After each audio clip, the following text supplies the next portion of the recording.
another session of This with the Mess. Now, for those of you that are new to my channel, here on this channel, we discuss everything reality TV, whether that shows on Zeus, shows on Bravo, shows on OWN Network, shows on VH1. I literally watch all reality TV, but today we are focused on OWN Network's Love and Marriage Huntsville. Now, we are on season 4, episode 3. Now, if you have not done so already, please make sure to subscribe down below. I will make sure to get the reviews out the same day that the episode comes out.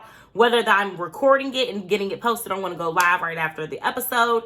I will make sure to get that content out tomorrow. We have that, well, hopefully it's tomorrow. We have Jocelyn's Cabaret Reunion Part 1. I am hoping that it comes out tomorrow. If so, I will be going live right after it. But today we're focused on Love and Marriage Huntsville. So let's go ahead and start out by rating the episode. Today I will give this episode, I'll give it a good 8. I'll give it an 8. You know, I'm pretty tough on Love and Marriage Huntsville because they have those episodes where it's really, really good. And I think that we're getting there, you know what I'm saying? But I think we aren't just there just yet. They're not giving everything that they can give, you know what I'm saying? So, but let's go ahead and get into this review, guys. Comment down below what you would rate the episode, what you think we should rate the episode, and tell me why, and let's talk about it. So, Melody and Tiff got together. It starts out with them, you know, chatting about the pajama party. And pretty much, you know, they were just discussing how, you know, Tiffany and Kimmy had their conversation about everything. And, you know, they were discussing how that went. And Tiffany pretty much feels like, you know, they were getting to a good place. And then Stormy would come up. She would come up, you know, ask questions. And, you know, I think it kind of started to make things a little bit more confusing, but she said she felt like they were in a good place pretty much afterwards. Melody also discussed, you know, how she felt like, you know, Stormy came in really opinionated like she did, because Tiffany was taken back by Stormy, like, and how she kind of came in real strong, real opinionated. She was like, well, honey, y'all both came in pretty opinionated, you know, kind of thing or whatever. So I thought that was kind of cute that she acknowledged that, like, both of y'all really did. And that is very true. A lot of people are really accepting of Stormy. Like, they really like Stormy. And she is coming in pretty strong. But I think that with Tiffany, I think it was because of the simple fact that she was talking about somebody's kids. Like, calling out somebody's kids, that it kind of didn't sit right with the audience. But I like Stormy. Stormy gives boss vibes. She gives real vibes. Like, you know, I really, really like her. So she also mentioned that Tiffany mentioned that her and Lewis went to the book signing event of Martell's, and she was like, you know, I was hoping to see you and the kids there, you know, and she was just kind of like, well, I didn't hear about it until a couple days before, you know. And quick side note, is it just me, or did y'all think that Melody's wig was crooked? I felt like it was kind of crooked. I mean, I could have been tripping, but, like, you know what I'm saying? Like, y'all know Melody, her wigs struggle very often sometimes. Like, sometimes they look good. Sometimes it's kind of like, you know what I'm saying? And that one, I feel like the part was supposed to be in the middle and it wasn't. Like, you know what I'm saying? Like, I feel like my parts aren't always in the middle, but I ain't got as much money as she does. You know what I'm saying? To where, you know, I don't know. I feel like you should be able to afford somebody to help you find the middle part, but I don't know. Anywho, so Tiffany was discussing how, you know, her first marriage, they were in love. She was like, she feels like he was her soulmate. She genuinely feels like it was her soulmate. And he treated her better than she deserved. She got unconditional love from that man, and he passed away, unfortunately. And she said that she feels like, because she felt that unconditional love, that she can give it to Lewis. And it stuck out to me. It's like, dang, like, you felt like that was your soulmate. And I wonder how Lewis felt about that scene. But you know what I'm saying? But Melody kept saying something like, yeah, girl, you wanted a better life. You left for money. It's nothing wrong with that.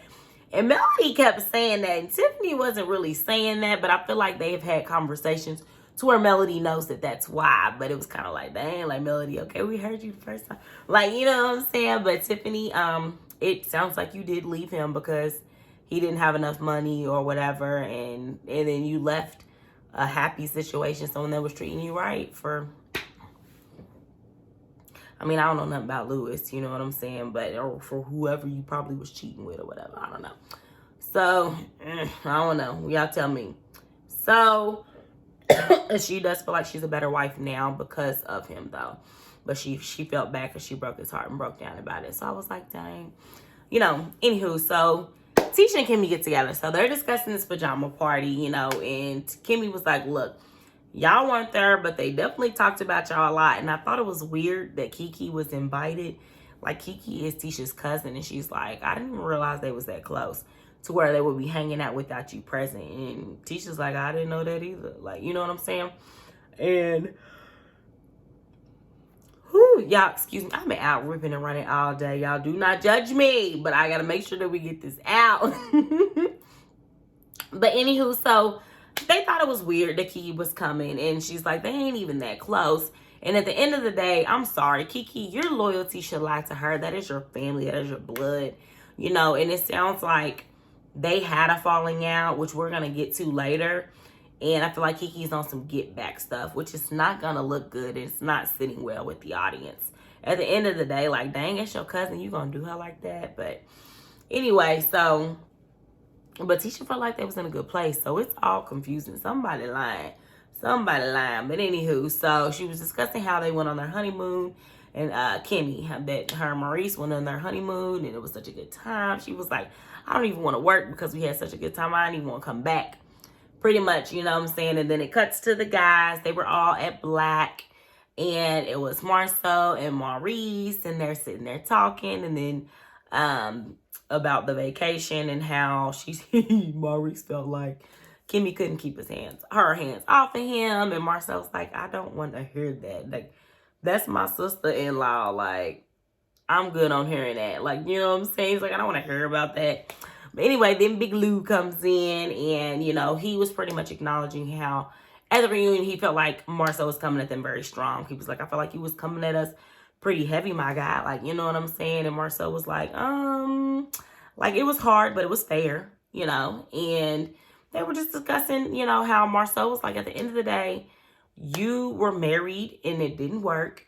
You were only married for 11 months at that time. So who are you to tell me how I should be handling my 20-year marriage? Which I feel him on that. Like, at the end of the day, like, and he made a good point. He was like, if I lost 7 games, I can't tell somebody that now I know how to win because I lost 7 games. It doesn't work that way. And I really understood where he was coming from. And I felt like, you know, Marcel was kind of like, you know, kind of like Tisha put some respect on our marriage at this point. You know, at the end of the day, I chose at 26 to marry this woman. And, you know, we've been together for years now, to where it's like, there's nothing you can tell me about being married or anything like that. Like I don't love her. And at the end of the day, it's a touchy subject for someone to be commenting on your relationship and on your marriage. Like, you know, and they don't know y'all. Like, you know, and I feel like Big Lou's point was like, look, I know you. Like, we know each other. He was like, yeah, we saw each other in passing, but you don't know me, you don't know my relationship. Like, you know what I'm saying? To comment on it. Big Lou offered an apology, and Marcel really wasn't trying to give one. And Maurice, I thought it was interesting how Maurice was like, you know, he felt like Marcel used to be a lot more kind-hearted, and he's gotten really cold and mean. He's like, I don't know if it's the money. He was like, but he's definitely gotten a lot colder than he was. You know, he said he used to be a lot more kind-hearted or whatever. But, excuse me, eventually Marcel offered an apology for, I don't even remember how he worded it, but he was very particular about what he was apologizing for. So, and he was like, Big Lou, do you feel like I owe you an apology? He was like, if you don't feel like I do, then I guess you don't. Like, you know, they so passive-aggressive. It's crazy. But anywho, so Martell and his manager got together, like, I guess, like, they got together to talk about the book signing, the cookbook coming up, you know. Martell changed the cover on his cookbook because he had no shirt on with an apron. He felt like guys and boyfriends, husbands and boyfriends wouldn't want to see that in their woman's kitchen, you know. And they were discussing how the kids didn't make it to the book signing. Okay, we get it. You're upset they didn't make it. At the end of the day, child, listen. It was on a week that was her week. You can't expect her to automatically do it. Granted, she could have gave in and, you know, let the kids come. Like, you know what I'm saying? But at the same time, if you know your relationship is rocky, like, why would you schedule it on a week that you don't have the kids? Make it make sense. You asking for trouble. You really are. And it does come off like a controlling thing. Like, you know what I'm saying? Like, nah, and then you're going to pull the kids card. It's for the kids. For the kids. Like, I don't know. I didn't really feel that much, you know? But I do think Mel could have brought them. Maybe they could have switched weeks, you know, maybe he had them 2 weeks in a row and then she had them for 2 weeks or something. They could have done something to where it could have offset the weeks or something. But, you know, they're fresh in co-parenting, so it might take a while till they get to that point where they're going to do favors for each other, you know. But anywho, so, yeah, that's enough of that. Stormy and Tiffany got together and they were just discussing, you know, how they probably got off on the wrong foot. Stormy came in apologetic. At least she was like, I may have came in wrong and I apologize for that. She was like, I do want to get to know you outside of that ignorant comment that you made, which was the thing about being 12 and discussing things when you're 12. I still didn't understand it. I still felt like it was shade. She was getting smart, but was it about somebody? Did something happen when somebody's 12? I was so confused myself, but you know. And Tiffany called her feisty. I felt like you were being feisty. She was like, oh, no, we're not going to use that word. We're not going to put that word on me. She was like, passionate. We can use that word, passionate. And I like that she checked her because I feel like a lot of Black women get pinned in certain categories, like being sassy, aggressive, confrontational, you know, feisty. You know, when, you know, that's not the case. Use different words to describe how we are. You know what I'm saying? But anyway. But she definitely checked her on it or whatever. And then Tiffany was going on and on about, you know, her and getting to know her. And then I ain't gonna lie, before they started showing like her just talking and Stormy just looking around, I was bored already. Like, okay, like, you know what I'm saying? So I felt on that. I was just like, my damn self. But anyway, she was like, I lost you, 5 sentences ago. I was like, Anywho, what we all wanted to see, Keke and Tisha got together. Now, they got together, and she gave a quick little backstory that they had a Christmas party at Martell and Melody's house. That's how you know it was a while ago. Keke and her person came, and I guess Tisha and Marceau told some of their information on what they were going through, what was going on with them. And Tisha felt like it should have been okay because she didn't want them to be blindsided about what was going on. I don't know. Keke felt like Tisha told her business. So it sounded like at the end of the day, Keke, you just trying to get back at her because you felt like she told your business. So now you trying to be out here telling hers or something along those lines. But it's not a good look, sugar. It's not. Like, I feel like you could have handled that within the family. You know, and I feel like they had a conversation about it. Tisha apologized about it. Y'all already hashed it out. This was years ago, you know, and you still holding it against her. Like, you don't realize that Melody's using you. And this is one of those times where I like Melody, but you're coming in between family. And that's not okay. Like, you know what I'm saying? There has to be some type of line drawn where you won't come in. Like, you're not going to talk about family, like kids, parents, you know, and you're bringing them into your drama, which is between friends. But it's like, dang, like now that's going to affect their family. Because now there's probably going to be, you know, Miss Wanda's going to come she's going to come for Keke's neck because that's her daughter. And then whoever Keke's mama is, whether that's Wanda's sister or I don't know how that works, you know. Now they're going to be coming at Miss Wanda. And then now there's other siblings and cousins that are going to have to choose a side. And, you know, it's going to affect the family. Melody, you didn't have to do all that. Like, you know what I'm saying? I didn't agree with that. And I'm going to call her out when she's wrong. But I think it was interesting seeing their dynamic. Tisha was kind of like, look, let's just not be cool then. If you're going to hold on to that, you forgave me.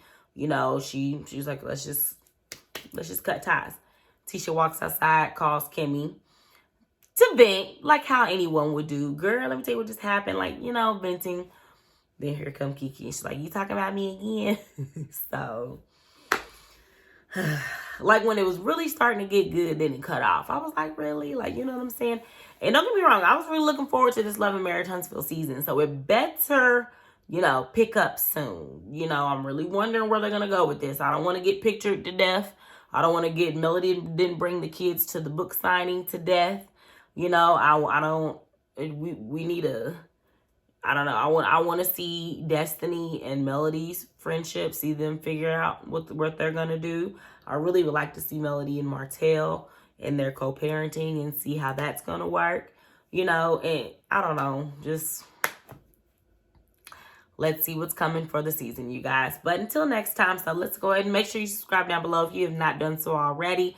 Make sure you rate the episode down below. Hit that thumbs up like button is the easiest way to support my channel.